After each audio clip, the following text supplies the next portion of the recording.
I never wake up and think I've got to go to work, never. It's not what people imagine, not at all.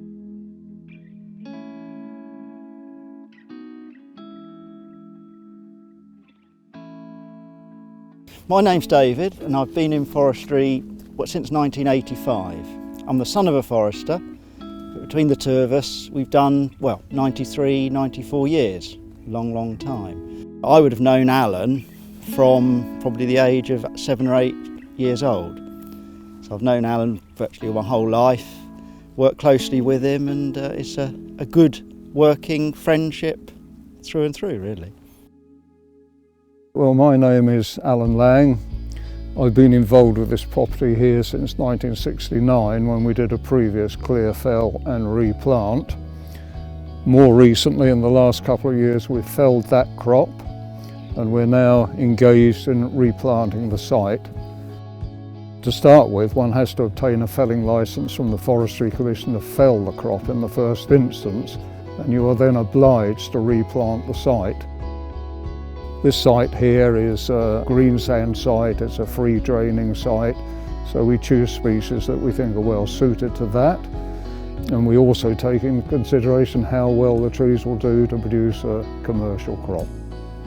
In discussion with the owner, we decided to plant a mixture of 50% conifer and 50% broadleaves. The conifer here is all Douglas fir. The broadleaves are a mixture, principally oak, which will be the final crop, walnut, lime, wild service, hornbeam.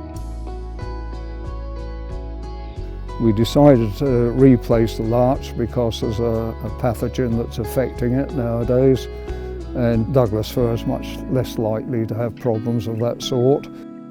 The crop that was here previously was larch, and larch are prone to a thing called Phytophthora, which kills off larch trees. So the decision was made here to get the larch down before they got Phytophthora.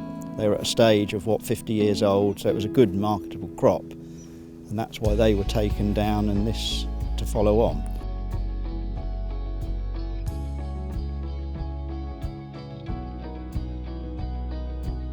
We're doing a 50% mix of broadleaves and conifers.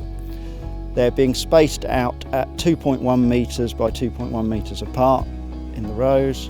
The spacing of 2.1 is the required density of restocking that's required by the Forestry Commission to make sure we get enough trees per hectare on the site.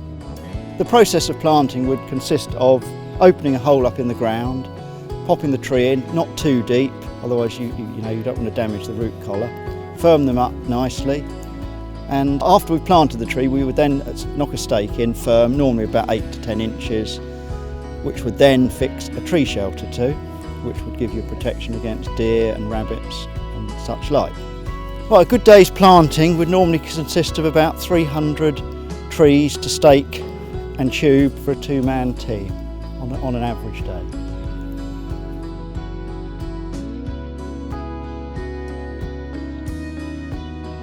So you've got to get your trees started.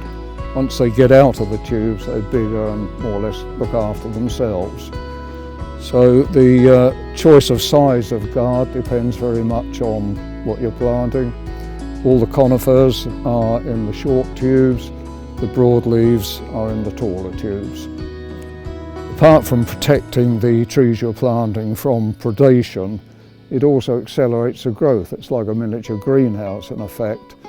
And the ventilation is improved obviously by the holes all the way down the tubes. That's the only reason for that.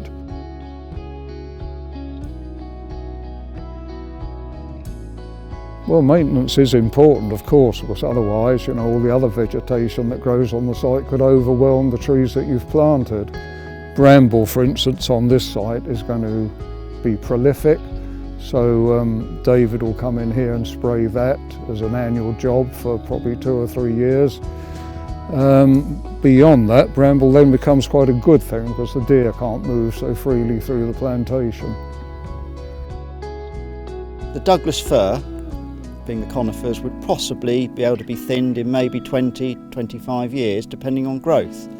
And the purpose of that would be to open them up to give the better ones a chance, of growing on to be mature trees. If you didn't thin, they would all just be drawn up spindly, and you wouldn't obviously achieve what you're aiming to achieve, which was quality timber at the end. So the thinning is a very important part of the project. Silviculturally, that is what's needed. Obviously we would like to see an increasing acreage throughout the whole country. The government have committed to doing that. We'll see whether that happens. They have to finance it, of course, to a certain extent. And the benefits of that are not only for timber, to avoid importing wood, but also the environmental benefit, and it's good for public recreation where they can walk about in it, and of course carbon sequestration, which is becoming more and more a hot topic. So these are the basic reasons for wanting more woodland in the country. There's a lady walked up here the other day and she said, are you the ones planting the trees? And I said, yes, we are. And she said, do you actually do this as a job? And I said, well, yeah, funnily enough, we do. Done it for 30 plus years. She was astonished.